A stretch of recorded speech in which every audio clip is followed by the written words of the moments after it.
안녕하세요. 전 40대 여성입니다. 지금의 저는 몇 년 전까지 상상하던 삶과는 많이 다른 삶을 살고 있어요. 지금쯤 남편과 함께 행복한 생활을 하고 있었어야 하는데 그 모든 게 산산조각 나버렸죠. 모두 다 저에게 벌어졌던 그 일 때문입니다. 요즘에 들리는 비정한 부모들의 뉴스거리를 듣게 되면 전 그날의 일이 떠오르고는 해요. 제 인생을 송두리째 바꿔버린 그 일이 말이죠. 오늘 그 추악하고 기분 나쁜 이야기를 해볼까 합니다. 친구가 얼마 없는 저는 이런 식으로라도 속풀이를 해야 남은 삶을 견딜 수 있을 것 같아서 말이죠.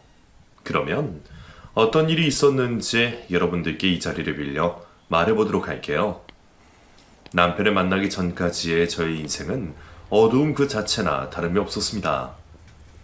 어린 시절 친부모에게 제대로 된 보살핌을 받지 못하고 자랐던 저는 사랑이라는 걸 단 한 번도 받아보지 못하고 자랐어요.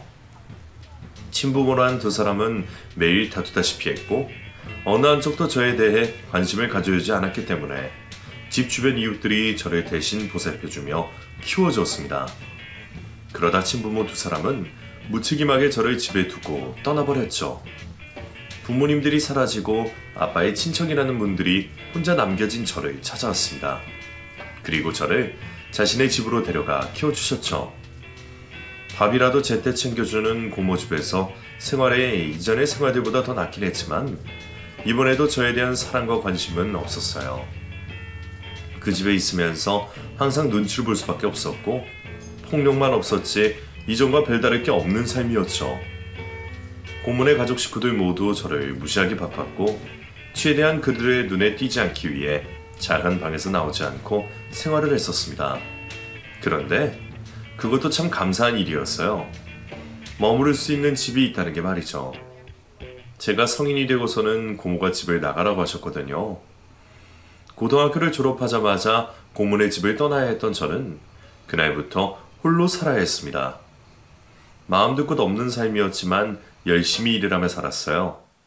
그리고 사람이 그리워 일하는 곳에서 만난 사람들에게 정을 붙이며 살았죠.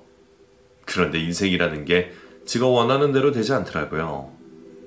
제가 마음을 준 사람들은 하나같이 저에게 그만큼의 마음을 되돌려주기보다는 저를 이용하려고 했었죠. 제가 가족이 없어서 세상 지리에 어리숙하는 이유로 그 사람들은 저에게 환심을 산 이후 저를 이용해 먹었습니다. 그래서 벌어놓은 돈도 많이 빼앗기고 사람에 대해서 상처도 많이 받게 되었죠. 아직 세상의 더러운 면을 보기에는 이른 나이였었던 20대였지만 정말 많은 일을 겪게 되었습니다. 그래서 언젠가부터 저 스스로 사람들에 대한 마음의 문을 닫았던 것 같아요. 마음을 좁아자 상처만 받게 되니 그럴 바에는 누구에게도 마음을 주지 않자는 생각을 하게 된 거죠.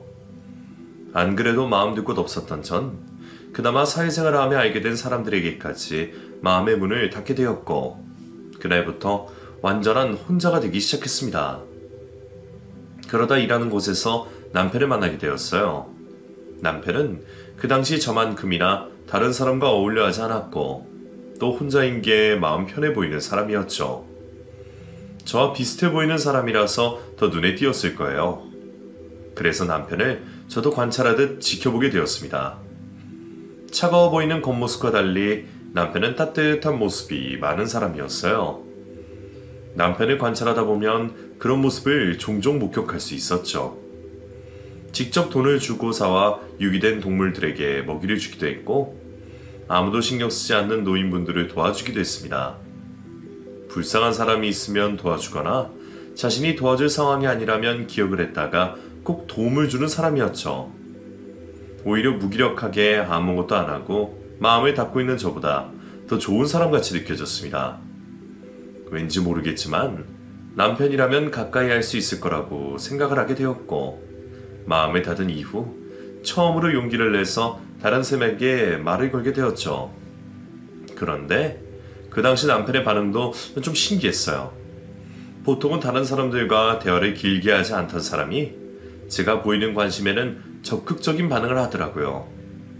아마 그 사람도 자신과 비슷한 저를 한눈에 알아본 것 같습니다.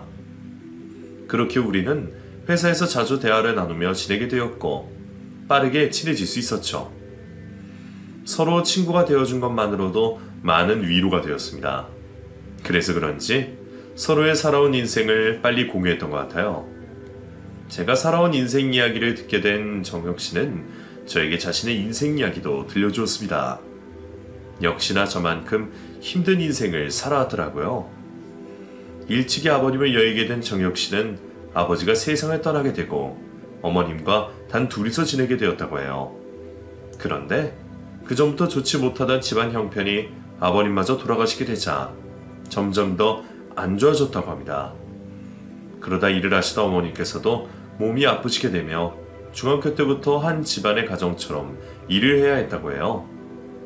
그런 이유에서 학교에서는 가난하다, 냄새난다 등등 별별 유치한 이유로 친구들에게 따돌림과 괴롭힘을 당하게 되었다고 했죠. 그래서 그때 받은 마음의 상처로 지금까지 사람들과 잘 어울리지 못한다고 말했습니다. 그리고 아프신 어머님과 생계를 이어가기 위해 일만 해오고 있었다 말했죠.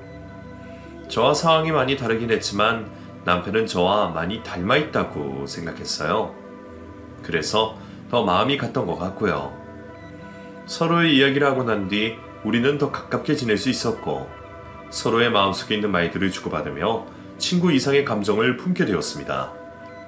그러다 연애를 하게 되었죠. 확실히 누군가에게 마음을 둘 곳이 생기다 보니 사람 자체가 안정적으로 변하게 되었어요. 항상 어딘가에 둥둥 떠나드는 듯한 저였는데 남편과 연애를 시작하고 난 뒤로는 그런 붕 떠있는 느낌이 없어졌죠. 처음으로 느껴보는 그 느낌이 좋았습니다. 그래서 남편과 하게 된 연애를 많이 만족하고 있었죠. 그런데 남편은 몸이 약한 편인지 자주 입원을 했고 다치는 날들이 많았어요. 그때마다 남편 걱정이 된 제가 곁에 머무르며 보살펴주게 되었죠. 그러다 보니 생각보다 더 일찍이 남편의 어머님을 뵙게 되었습니다. 어머님께서는 처음 만난 저에게 관심이 많아 보이셨어요. 정혁이 여자친구? 아, 네. 처음 뵙겠습니다. 정혁 씨와 만나고 있는 박진경이라고 합니다. 난 우리 정혁이한테 여자친구가 있다는 걸 오늘 처음 알았네? 그렇게 서 있지 말고 앉아요. 그래, 우리 정혁이랑 만난 지는 얼마나 됐고? 이제 6개월 조금 넘어가고 있습니다. 그럼 아직 서로 알아갈 단계네. 하는 일은? 정혁 씨랑 같은 공장에서 일하고 있어요. 공장? 아, 일하다 만났구나. 그럼 부모님은 뭘 하시고? 그게 두 분 모두 제가 어릴 때 집을 나가셔서. 집을 나가? 그럼 고아라는 소리인가? 대신 보살펴주거나 할머니 이런 사람도 없고? 고모님께서 고등학교 졸업할 때까지는 키워주셨는데 지금은 따로 연락하고 있지 않아요. 그래? 근데 왜 너 같은 애가 우리 정혁이를 만나니?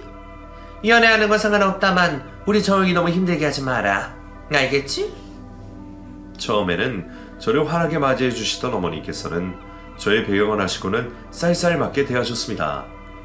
사람들의 그런 반응이 익숙했지만 정혁 씨 어머님이어서 그런지 왠지 더 씁쓸하게 느껴졌어요. 그날 이후 정혁 씨가 아프거나 다치게 되어 찾아갈 때마다 저를 탐탁지 않아 하시는 어머님의 눈치를 봐야 했죠. 그런데 어머님을 뵐 때마다 이상한 점이 있었어요. 분명 몸이 좋지 않아 집에서 대부분의 시간을 보내신다고 들었는데 이상하게 술 냄새가 풍기더라고요. 그래서 남자친구에게 물어보게 되었죠. 그랬더니 지금까지 부끄러운 사실이라 저에게 솔직히 말을 하지 못했다고 하더라고요. 그게 사실은 우리 어머니 알코올 중독이죠. 몸 아프시고 나서 그때부터 술을 접하시게 된 것 같아. 내가 말려도 봤는데 쉽지가 않네. 알코올 중독 치료도 잘 안 되고. 그래서 내가 지금까지 집안 생계를 책임지고 있었던 거야. 말하기 부끄러운 사실이라 웬만하면 끝까지 숨기고 싶었는데 이렇게 말하게 되어서 미안. 남편은 그동안 말을 하지 않아서 미안하다고 하는데 전 아무렇지도 않았습니다. 오히려 지금까지 혼자서 고생을 해왔을 남편이 더 안쓰럽고 기특하게 느껴졌죠. 그 이야기를 듣게 되고 저만큼이나 어깨에 많은 짐을 지고 있는 듯한 남편과 이 세상을 같이 헤쳐나가고 싶었습니다. 우리 두 사람이라면 서로에게 의지를 하며 잘 헤쳐나갈 수 있을 거라는 확신이 있었어요. 그래서 제가 먼저 남편에게 결혼을 하자고 고백을 하게 되었죠. 남편 역시 저와 생각이 같았습니다. 없는 형편 결혼 생활을 하며 늘려가면 되는 거였고, 우리 둘이서 같이 돈을 모은다면 더 빨리 안정적인 삶을 꾸려갈 수 있을 거라고 생각했어요. 그렇게 우리의 마음을 확인하고 난 이후 정 역시 어머님께 저희들의 뜻을 말씀드렸습니다. 그런데 아주 강한 반대에 부딪히고 말았죠. 뭐? 결혼? 너희들 지금 생각이 있는 거야? 없이 사는 것들이 결혼해서 뭘 어쩌려고? 둘 다 더 나은 배우자를 만날 생각을 해야지 거지가 거지 걱정을 해? 나중에 두고두고 후회할 선택하지 말아라. 그리고 이렇게 말 나온 김에 아예 헤어져. 지금까지 내가 두고 보고 있었는데 우리 정혁이 위해 네가 너무 떨어진다. 네가 부모가 있니 돈이 있니? 난 너 같은 며느리 둘 생각 없으니 당장 헤어져라. 어머님께서는 결혼에 대한 승낙은커녕 남편과 헤어지라며 난리를 치셨습니다. 그렇지만 저와 남편 모두 포기하지 않았고, 남편은 태어나 처음으로 어머니께 반항까지 하며 결혼하겠다고 말씀을 드렸죠. 그러자 어머니께서는 자살소동까지 벌이시면서 저희들의 결혼을 어떻게 해서든 막으려고 하셨어요. 그 일로 인해 남편과 저는 헤어질 뻔한 상황까지 가게 되었지만, 서로 헤어질 수 없다는 걸 확인한 이후 다시 어머님께 저희들 결혼을 허락해달라 간청하게 되었죠. 그렇게 끈질기게 부탁을 드린 끝에 겨우겨우 어머님의 허락을 받을 수 있었고, 저와 남편은 결혼식을 올릴 수 있었어요. 제 인생에서 남편과 올리게 된 결혼을 터닝 포인트 삼으려고 했습니다. 이제까지는 고아나 마찬가지로 마음둘 곳 없이 방황을 하고 있었다고 한다면, 이제는 남편과 함께 안정적인 삶을 살며 미래를 꿈꿀 수 있었으니까요. 내 노력 여부에 따라 더 나은 미래를 만들 수 있다는 생각이 들자 앞으로의 미래가 기대되고 희망찼었죠.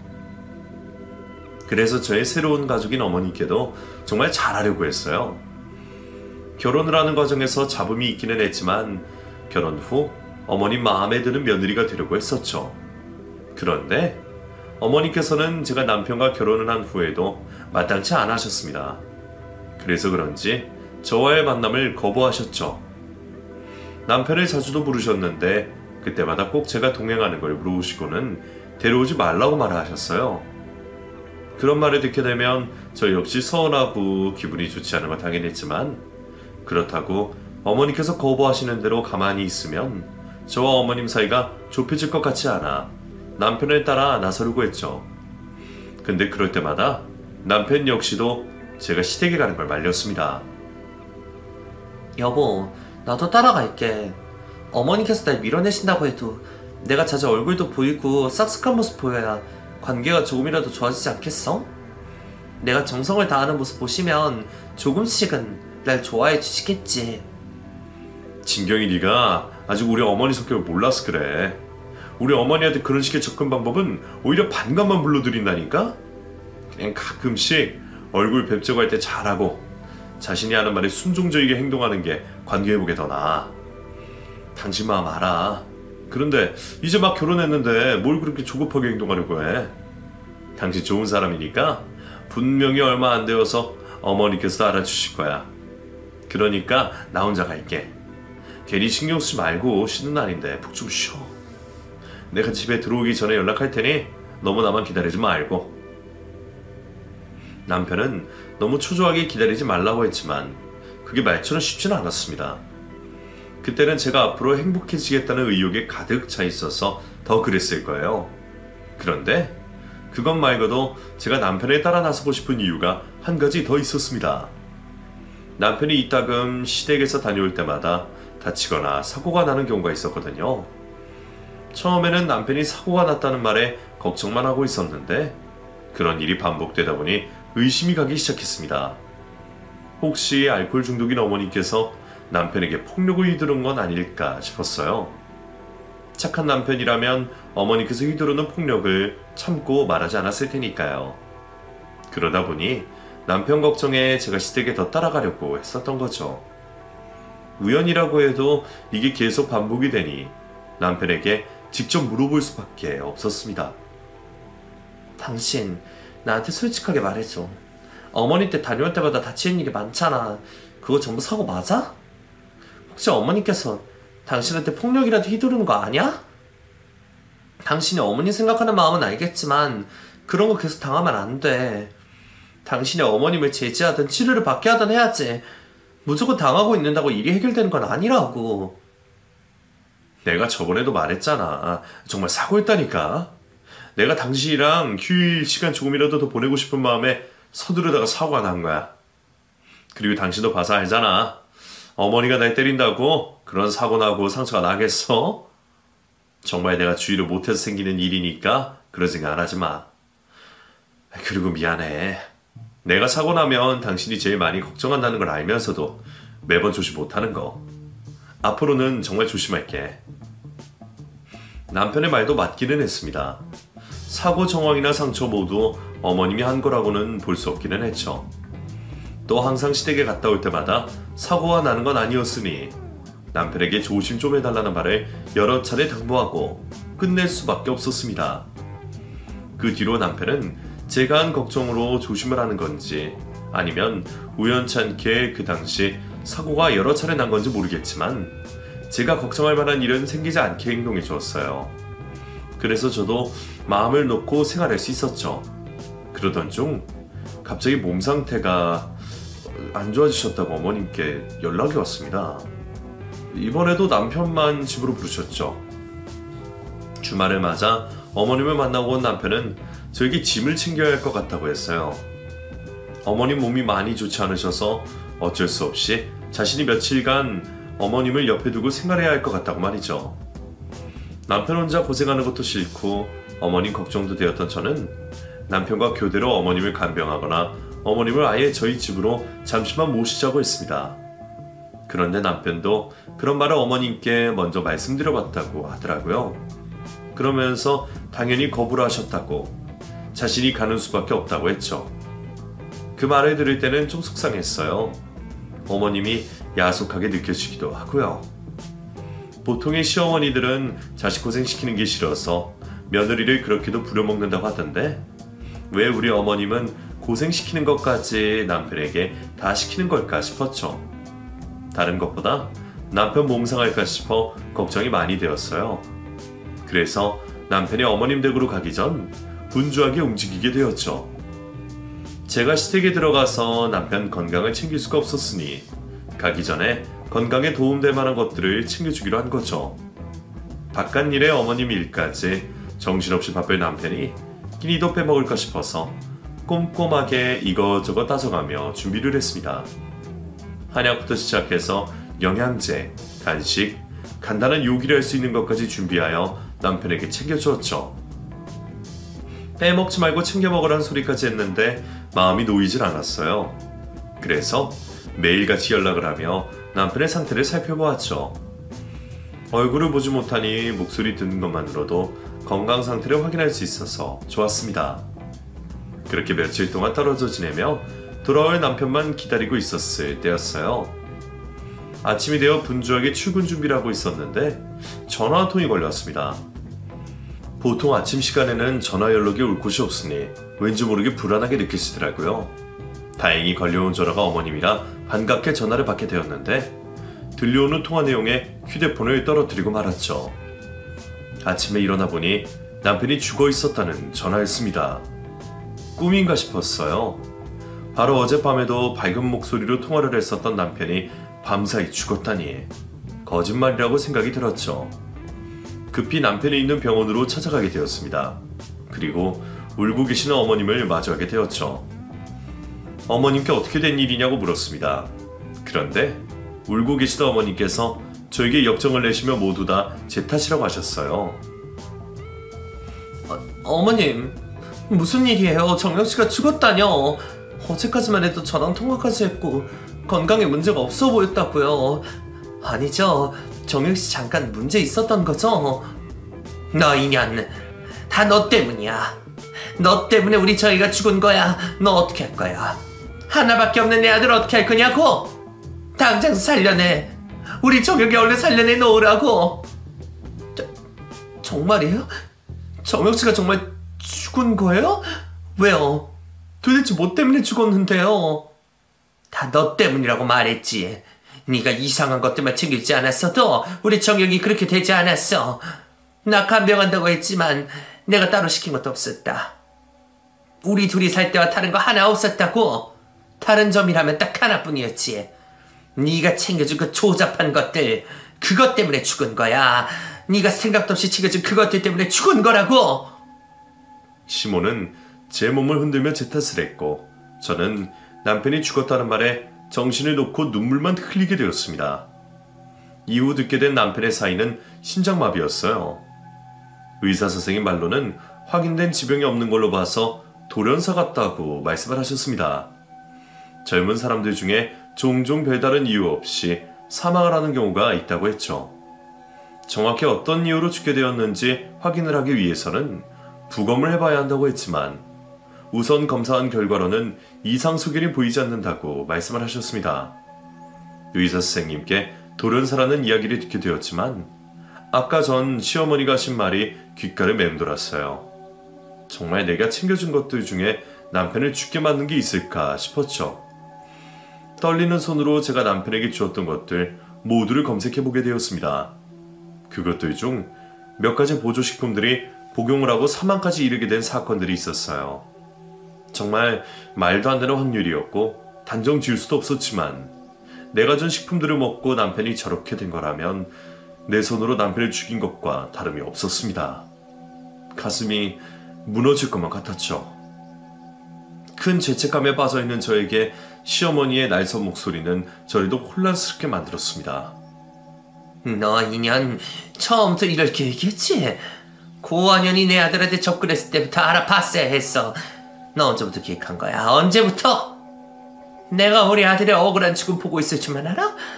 내가 밝혀낼 거야. 인연이 우리 아들 의도적으로 죽였다는 걸 꼭 밝혀내고 알겠다고. 부검할 거다. 내 아들 부검해서라도 네가 준 것들 먹어서 죽은 거라는 걸 밝혀낼 거야. 그래서 널 교도소에 쳐넣을 거라고. 어머님, 정말 아니에요. 전 아무것도 몰랐어요. 정혁씨 몸 상하지 말라고 제가 못 챙겨주니까 조금이라도 더 건강하게 있으라고 준 것들인데 죄송해요. 정말 죄송해요. 남편의 장례식장에서도 저보고 살인자라 지목하는 어머님의 말은 계속되었고 저는 죄인이 되어 고개 한번 들지 못하고 얼마 없는 조문객들에게 제대로 된 인사조차 하지 못했죠. 그때 당시 저 스스로도 제가 남편을 죽게 만들었다는 죄책감에 빠져 있었고 헤어나오지 못하고 있었어요. 남편의 장례를 마쳐갈 때쯤 어머님께서는 끝까지 남편을 부검해 저희 죄를 밝히겠다고 말씀하셨습니다. 그런데 그렇게까지는 못하겠더라고요. 죽은 남편 몸을 훼손시키고 싶지 않았습니다. 저 역시 저의 죄에 대해 인정을 하고 있었으니 받을 수만 있다면 모든 걸 인정한 채 죄값을 받고 싶었죠. 남편의 몸을 훼손하지 말고 말이에요. 어머님 고정하세요. 제가 죄값 받을 수 있다면 다 받겠습니다. 어머님 말씀이 맞아요. 제가 남편을 죽인 거예요. 의도가 어떻게 되었든 저 때문에 벌어진 일이니 제가 죄값 밝게 받겠습니다.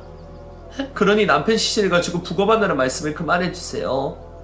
저 사람 젊은 나이에 죽은 것도 억울할 텐데 육신까지 가르면 어떡해요. 그러니 제발 부검하자는 말은 그만해주세요. 그래? 그래서 네가 죄를 어떻게 받을 건데? 경찰한테도 어쩔 수 없다잖아. 네가 따라 죽기라도 할 거야? 아니, 그러지도 말아라. 혹시 네가 저승 가서도 우리 정혁이 괴롭힐까 걱정된다. 죽더라도 한참 뒤에 죽어. 우리 정혁이 마주치지 않게. 너 우리 정혁이 재산 건들 생각하지도 말아라.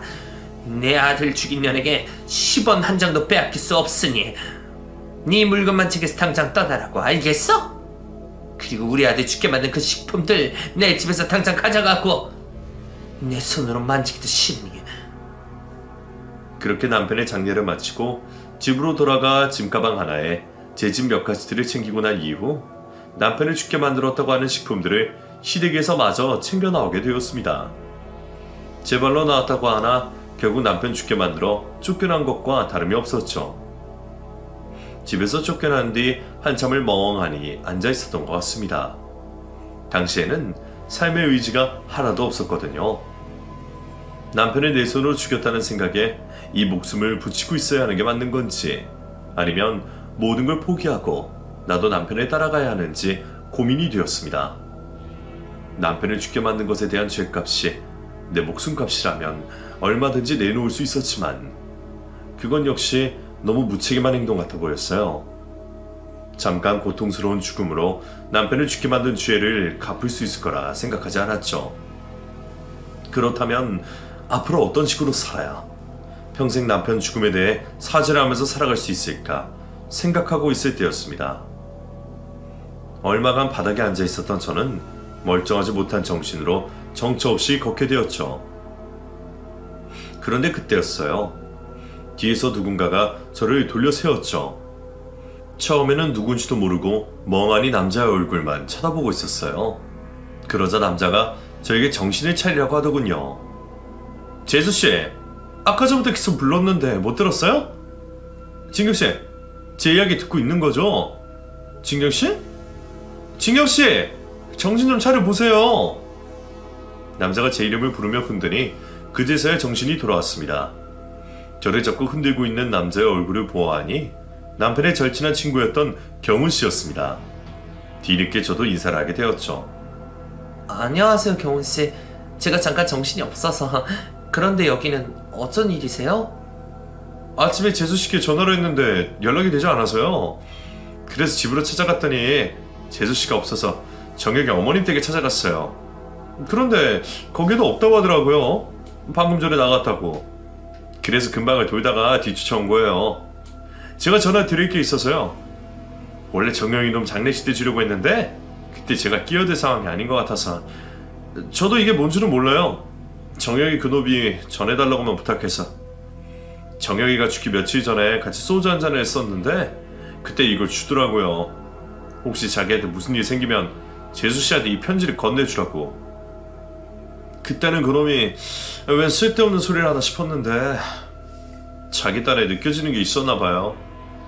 정혁이 그렇게 되고 열어보고 싶은 마음은 굴뚝 같았는데 그러면 안 될 것 같아서 열어보진 않았어요. 여기요. 안 그래도 힘든 재수씨 텐데 이게 도움이 될지 모르겠네요. 너무 힘들거나 도움 필요하면 저한테 연락하세요. 제가 어떻게든 도움 드릴 테니. 그럼 이만 가보겠습니다. 그렇게 경훈씨는 저에게 남편이 남겼다는 편지 한 장을 주고 자리를 떠났습니다. 받아든 편지를 보니 겁이 났어요. 편지 안에 혹시 나를 원망하는 글이라도 있으면 어떡하나 싶었죠. 한참 동안 망설이다 용기를 내어 편지를 열어 읽게 되었습니다. 그런데 정말 놀랄만한 내용들이 편지지 안에 가득 적혀져 있었어요. 남편이 지금까지 저에게 숨겨왔고 저 역시 여태까지 눈치채지 못했던 놀라운 이야기들이 말이죠. 그 편지지에는 남편의 고통스러운 심경이 담겨져 있었습니다. 지금까지 시모의 지시에 따라 보호금을 수령하기 위해 고의적으로 사고를 내고 있다는 내용과 함께 말이죠. 시모가 알코올 중독이었다는 건 이미 알고 있었던 내용이었지만 도박까지 손을 대고 있었다는 건 전혀 모르고 있었습니다. 그래서 항상 큰 돈이 필요했다고 적혀져 있었어요. 어쩔 때는 누군가에게 큰 돈을 빌리기도 했고 어느 때는 단순히 도박 자금이 필요해서 목돈이 필요했다고 했죠. 그때마다 남편이 그 돈들을 해결해 줬던 것 같습니다. 하지만 남편 역시 큰 돈을 벌고 있었던 게 아니었기 때문에 시모가 해결해야 하는 돈을 내어줄 수가 없었죠. 그래서 시모의 지시로 보험 사기에 가담을 한 것 같아요. 편지지에 적혀있기로는 우연히 남편이 당한 사고로 큰 보험금을 받게 되자 그 뒤로 시모 계획하에 고의 사고를 일으켰다고 나와 있었습니다. 남편 역시 그러한 행위가 범죄라는 것도 알고 있었고 해서는 안 된다는 걸 알고 있었지만 시모의 제안에 뿌리칠 수 없었다고 해요. 그 이유는 남편이 시모에게 가지고 있는 죄책감 때문이라고 했습니다. 어린 시절 남편의 아버님께서 일찍이 세상을 떠나고 난 이후 시모는 남편 때문에 새 출발을 하지 못했다는 말을 달고 살았다고 합니다. 거기다 일을 하다 다치게 되면서 몸까지 아프게 되니 자신의 상황을 비관하며 남편을 더더욱 못 살게 굴었던 거죠. 시모 말고 기댈 사람이 없었던 남편은 그 말을 듣고 자라며 시모 말처럼 모든 게 자신 때문이라고 생각했고 자책을 했던 것 같습니다. 그래서 시모가 시키는 일이 범죄임을 알고도 거절하지 못하고 따랐던 것 같아요. 그렇게 지금까지 시모와 자신에게 있었던 일과 보험 사기에 대해 적어놨던 남편은 편지 마지막 단락에 의미심장한 글을 남겼습니다. 시댁에 들어간 뒤 알 수 없는 불안감을 느끼고 있다는 글이었죠. 이번에도 시모가 무엇인가 꾸미고 있는 것 같은데 아직 그 내용을 정확히 알 수가 없다고 했어요. 그런데 자신에게 어떠한 계획도 말해주지 않는 시모가 수상해 보인다며 굉장히 불안해 보였습니다. 편지를 끝까지 읽고 난 후 이제껏 모르고 있었던 많은 것들을 알 수가 있었습니다. 우선 시모가 왜 그렇게 저와 남편의 결혼을 반대했는지 알 수가 있었죠. 시모 계획에 저라는 존재는 단 한 번도 포함이 되지 않았을 거예요. 집안 형편이 시댁보다 형편없어 금전적인 도움을 줄 수도 없었고 또 남편을 결혼 전처럼 마음대로 범죄에 가담시키기 어려워졌을 테니까요. 그래서 지금까지 제가 시댁에 가는 걸 불편해했고 남편만 시댁을 오갔던 겁니다. 그리고 남편이 이제껏 다쳤던 것들 모두 다 보험금을 타기 위한 행동이었다는 것도 알 수가 있었죠. 이번 남편의 죽음 역시 시모가 분명 관련이 되어 있다고 생각이 되었습니다. 확신할 수 있었어요. 남편 역시 시모의 수상한 모습에 불안에 떨고 있었으니 말이죠. 그런데 그런 것들 모두 심증받게 되지 않았습니다. 문제 제기를 하려고 해도 어디서부터 어떻게 해야 할지 모르겠더라고요. 이미 남편 장례식까지 다 치른 마당이었으니까요. 한참을 고심하던 저는 남편의 죽음을 밝혀내기 위해 큰 결심을 하게 되었습니다. 옛말에 호랑이를 잡기 위해서 호랑이 굴로 가라는 말이 있듯이 남편의 수상한 죽음과 시모가 연관이 되었다는 것을 밝히기 위해 시댁으로 다시 돌아가기로 한 거죠. 분명 시댁 안에는 남편의 죽음과 관련된 증거가 남아있을 거라고 생각했어요. 그렇게 저는 다시 발길을 돌려 시댁으로 향했습니다. 그리고 남편의 죽음을 밝혀내기 위해 시모에게 연기를 하게 되었죠. 제가 다시 찾아오자 문전박대를 하려는 시모에게 무릎을 꿇고 사정을 하게 되었습니다. 제발 시댁에서 생활할 수 있게 해달라고 말이죠. 너 지금 뭐 하는 거니? 아까는 이발로 잘도 나가더니 이제서 왜 딴소리야? 지금 나보고 내 집게 죽이냐 거두라는 거야? 절대 용서 안 되신다는 거 잘 알고 있어요. 그런데 제 사정 누구보다 잘 아시잖아요. 기댈 곳이라고는 정말 눈 씻고 찾아봐도 없어요.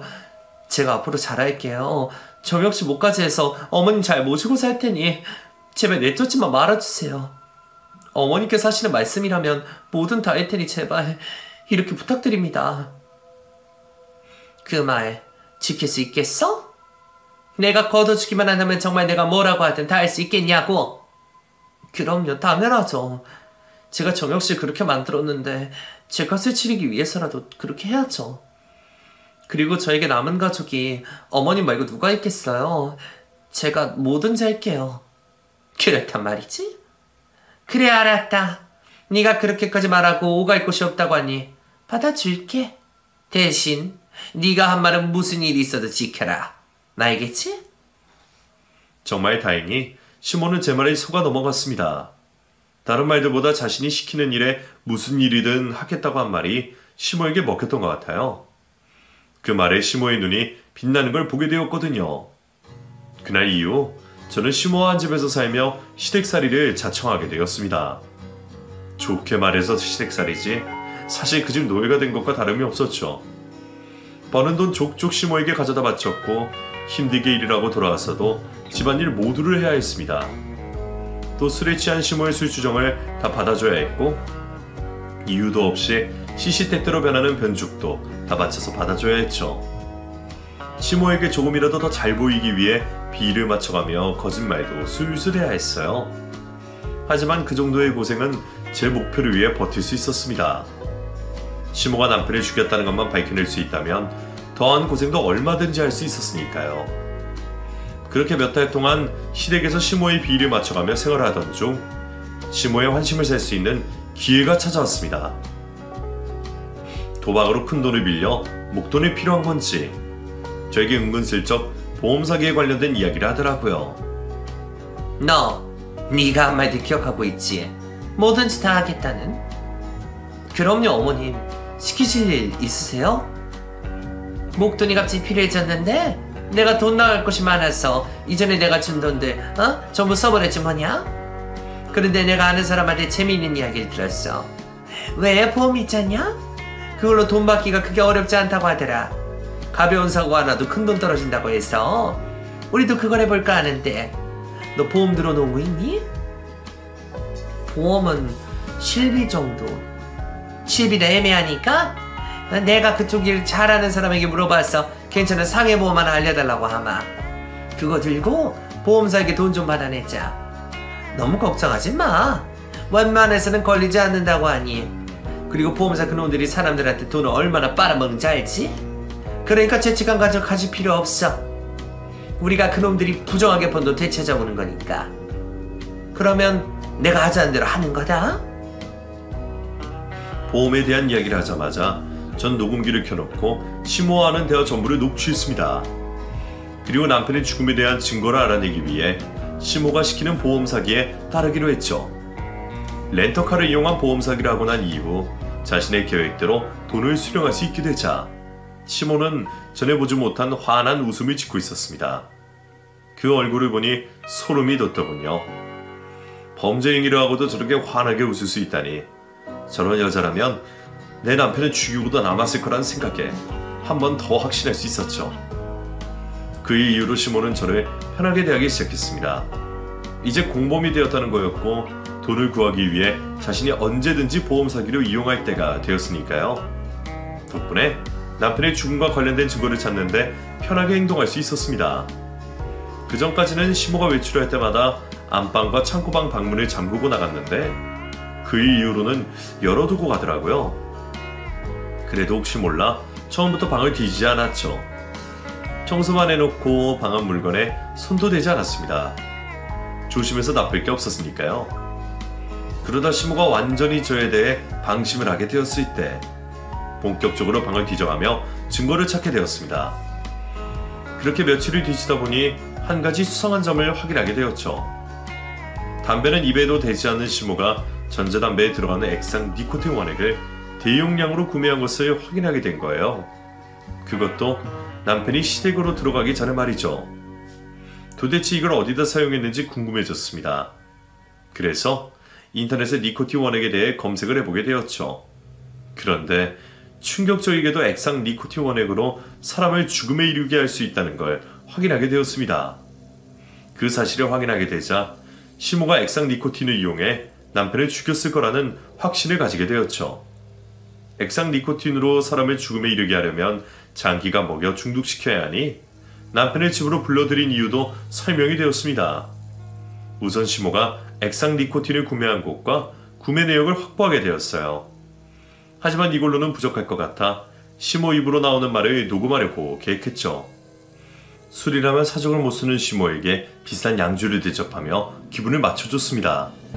제가 건네주는 술을 벌컥벌컥 잘도 받아먹던 시모는 한참 동안 술을 마시다 이내 취하게 되었고 물어보지도 않는 말들을 술술 늘어놓고 있었죠.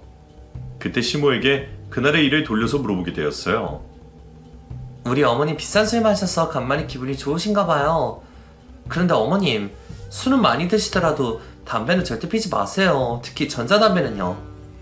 전자담배에 충전하는 게 있던데 그게 그렇게 몸에 좋지 않다고 해요.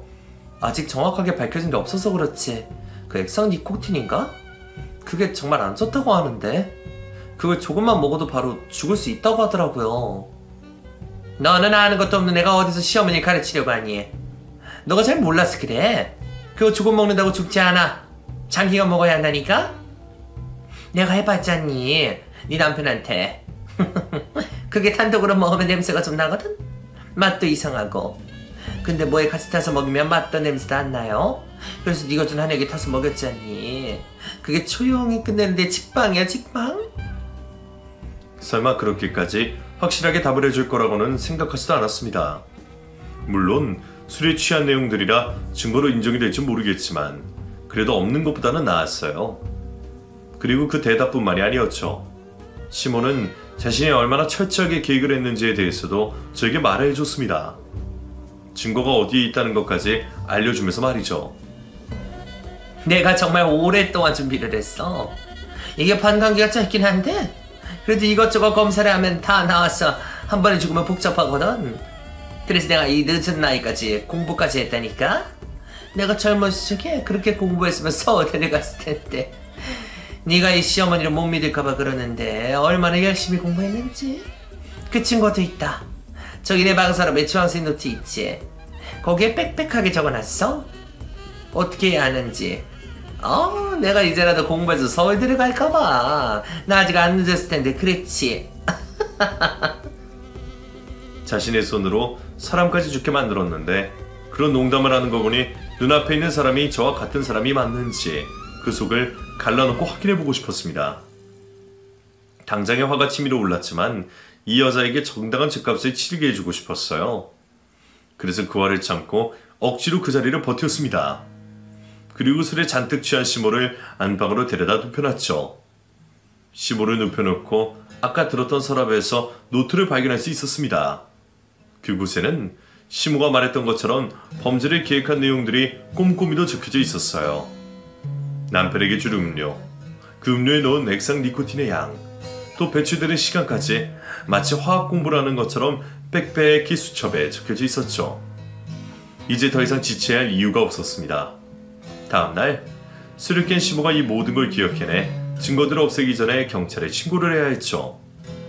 제가 가진 증거라고는 술 취한 시모의 자백과 범죄 계획이 적혀져 있는 노트, 또 범죄에 사용된 액상 니코틴과 구매 내역뿐이었지만 이 정도의 증거들이라면 시모에 대한 의심과 수사를 시작하는데 문제가 없을 거라고 생각했습니다. 지금까지 죽은 남편이 고의로 낸 사고로 보험금을 수령한 것만 해도 형사들에게는 충분히 의심을 살 만한 일이었으니까요. 지금까지 모은 증거들 집안에 잘 숨겨놓은 뒤 경찰서 제보를 하게 되었고 얼마 되지 않아 시모에 대한 수사를 시작했습니다. 이후 제가 예상했던 것처럼 시모는 남편이 보험금을 수령했던 모든 사고에 대해 조사를 받게 되었지만 오래된 사건들의 경우 시간이 너무 지나버려 이미 그 증거들이 사라지거나 손쉬되어 죄를 물을 수가 없었어요. 하지만 남편을 액상 니코틴을 이용해 죽인 사건과 비교적 최근에 벌어진 보험 사기 교사에 대해서는 그 혐의가 인정이 되어 징역살이를 살게 되었죠. 그런데 사모는 죄를 인정하지 않더라고요. 남편이 저에게 남겨둔 편지의 내용들처럼 아들로 인해 자신이 인생에 막대한 피해를 입었다고 생각을 하고 있었어요. 그래서 최종 판결 선고가 떨어지고 징역살이를 판결받게 되자 이를 인정할 수 없다며 소리를 고래고래 질렀죠. 말도 안 돼요. 내가 누구 때문에 이렇게 된 건데? 애초에 그 녀석만 없었으면 나 이런 인생 살지도 않았어. 술도 입에 댈 이유가 없었고 도박 같은 건 손도 대지 않았을 거라고. 그래서 먹여 살리느라 허비한 대체 뭐 어디에서 보답받으라고 나한테 이러는 건데. 그 녀석에게 피해받은 건 나라고. 내가 낳은 새끼이니 내가 결정할 수 있는 거야. 그놈은 그렇게 해서라도 나한테 있는 빚을 갚아야 했다고. 시모는 청원 경찰들에게 끌려가면서도 끝까지 자신의 잘못된 생각과 행위를 인정하지 않았고 반성하는 모습도 보이지 않았습니다. 그날의 판결 이후 보험사 측에서도 사기가 인정된 보험 사기건들에 대해 고소가 들어간 것까지 확인을 한 저는 시모에 대한 관심을 끌을 수 있었죠. 그리고 지금까지 이렇게 홀로 남편을 그리워하며 지내고 있습니다. 너무 바보같이 착했던 남편이 가끔은 믿기도 해요. 조금만 더 이기적인 사람이었다면 지금쯤 저와 소박하지만 행복한 삶을 살아가고 있었을 테니까요. 또 제가 좀 더 일찍 두 사람의 관계와 남편의 수상한 모습들을 빨리 눈치채지 못한 것에 대해 항상 후회를 하곤 합니다. 이미 진행한 일 되돌릴 수 없다는 걸 알면서도 후회가 되는 건 어쩔 수가 없네요. 앞으로 저에게 얼마의 생이 남아져 있는지는 모르겠지만 남편을 하늘나라에서 만나기 전까지 최대한 열심히 잘 살아보려고요. 그래야 남편도 저를 하늘나라에서 웃는 얼굴로 맞이해 줄 것 같고 저 역시 남편에게 지난 세월 살아온 이야기를 하며 투정을 부릴 수 있을 듯 합니다. 그럼 여러분들께서는 저와 같이 후회가 남는 삶 살아가지 마시길 바라며 언제나 부부와 가족들과 행복한 추억 많이 쌓길 바라겠습니다. 읽어주셔서 감사합니다. 수고하세요.